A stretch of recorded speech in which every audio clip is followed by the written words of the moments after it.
हिंदुओं को बचाओ, हमें न्याय और सुरक्षा चाहिए। हरे कृष्णा हरे रामा, ये नारे बांग्लादेश की सड़कों पर हिंदू लगा रहे हैं। जब से बांग्लादेश की प्रधानमंत्री शेख हसीना ने प्रधानमंत्री पद से इस्तीफा दे दिया है और वो देश छोड़कर भारत आ गई हैं, तभी से बांग्लादेश में लगातार हिंदुओं पर हमले बढ़ रहे हैं।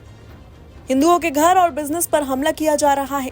हालात ऐसे हैं कि हिंदुओं की मदद न वहां की सेना कर रही है और न ही पुलिस। जब से बांग्लादेश में वहां के प्रधानमंत्री शेख हसीना ने इस्तीफा दिया है, तभी से हिंसा बढ़ती जा रही है। बांग्लादेश में हिंदुओं को टारगेट किया जा रहा है। अब शुक्रवार को हिंदू जागरण मंच ने ढाका में प्रदर्शन किया।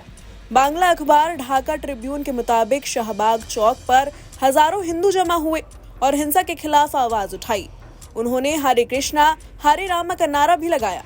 हिंदू जागरण मंच के आयोजकों का कहना है कि दिनाजपुर में 4 हिंदू गांवों को जला दिया गया है। लोग बेसहारा हो गए हैं, छुप छुप कर रहने को मजबूर हैं। बांग्लादेश में शेख हसीना के देश छोड़ने के बाद से ही हिंदू समुदाय पर हमले बढ़ गए हैं। प्रदर्शन के दौरान हिंदू समुदाय ने कई मांग रखी।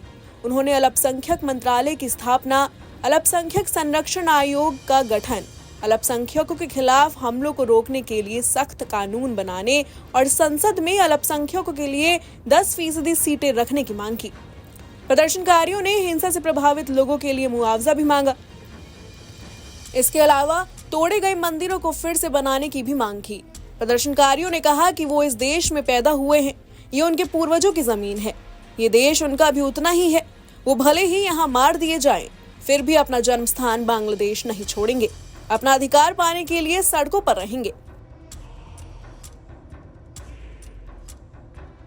वहीं बांग्लादेश के अंतरिम सरकार के मुखिया प्रोफेसर मोहम्मद यूनुस ने शनिवार को अल्पसंख्यक समुदायों, खासकर हिंदुओं पर हो रहे हमलों की निंदा करते हुए उन्हें घृणित बताया। उन्होंने पूछा कि क्या वो इस देश के लोग नहीं हैं? आप देश को बचाने में सक्षम हैं? क्या आप कुछ परिवारों को नहीं बचा सकते हैं? प्रोफेसर यूनुस ने बेगम रोकेया विश्वविद्यालयों में छात्रों को संबोधित करते हुए कहा, आपको कहना चाहिए कि कोई भी उन्हें नुकसान नहीं पहुंचा सकता है। वो मेरे भाई हैं। हमने साथ मिलकर लड़ाई लड़ी है और हम साथ रहेंगे। बांग्लादेश में कई हिंदू ऐसे भी हैं जो भारत आने के लिए सीमा पर पहुंचे हुए हैं। उन्हें समझा बुझाकर वापस भेजा जा रहा है। हिंदू नागरिकों के खिलाफ हिंसा को लेकर शेख हसीना की आवामी लीग ने भी चिंता जताई है। बता दें कि बांग्लादेश की आबादी 17 करोड़ है, जिसमें हिंदू करीब 1.5 करोड़ हैं। बांग्लादेश में हिंदू दूसरा सबसे बड़ा धर्म है। देश के 64 में से 61 जिले में हिंदुओं की बड़ी आबादी रहती है। रिपोर्ट्स के मुताबिक बांग्लादेश में हिंदू हसीना की पार्टी आवामी लीग के समर्थक माने जाते हैं। यही वजह है कि अब वो निशाने पर हैं। बांग्लादेश हिंदू, बौद्ध, ईसाई एकता परिषद के मुताबिक देश में 64 में से 52 जिले में हिंदू और उनकी संपत्तियों को निशाना बनाया गया। परिषद ने कहा है कि अल्पसंख्यकों की आबादी डर डर कर जीने को मजबूर है। उन्होंने सरकार प्रमुख मोहम्मद यूनुस से सुरक्षा और संरक्षण की मांग की है। Bureau report, news nation.